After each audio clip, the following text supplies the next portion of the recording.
When you were preparing for a game like that, this is sports and faith, right? What we do here at Sports Spectrum. And, there's, a prayer at the 50-yard line after each NFL game. Guys get together there. There's usually a pregame prayer. There's a chapel the night before. That's current NFL world. What was the faith aspect like for you when you were playing in that first Super Bowl with Vince Lombardi? As we know, many know a man of faith as well. What was that like in that first Super Bowl from that perspective? We didn't have the formal chapel services. That came later. Actually, when I got to the Baltimore Colts, we always had chapel.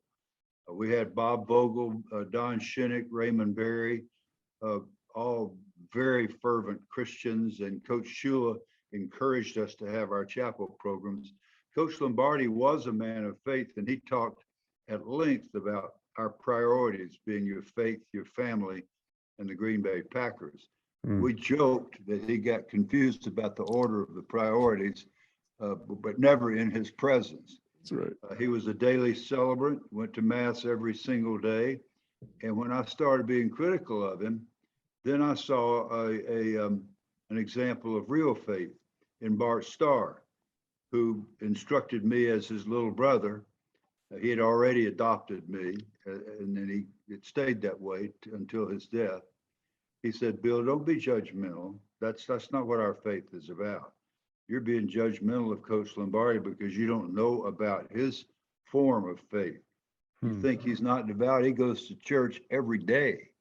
He goes to mass every morning. Now, when you've been working for this man about 3 weeks, you may think he needs to go to church every day, but you're not to say things like that." And Bart was, he didn't go around trying to be a moral compass, but I began to watch him as a great example of what a true Christian lives out while trying to be a great competitor at the same time.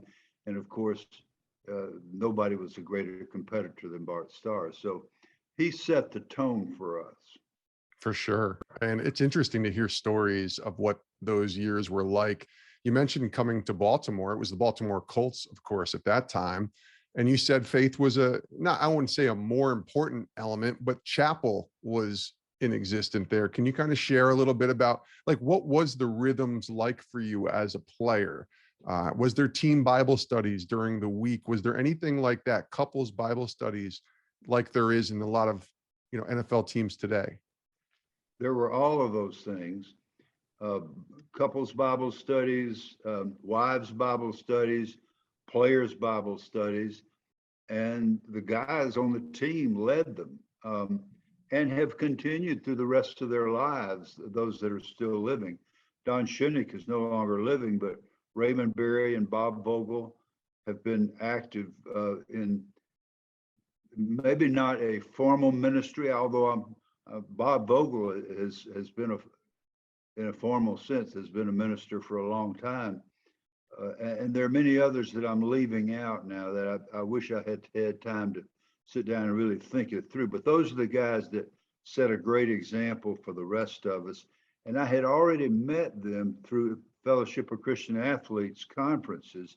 Yeah. So when I walked in the locker room, I knew what to expect, and it was a very nurturing environment. It was also a great football team.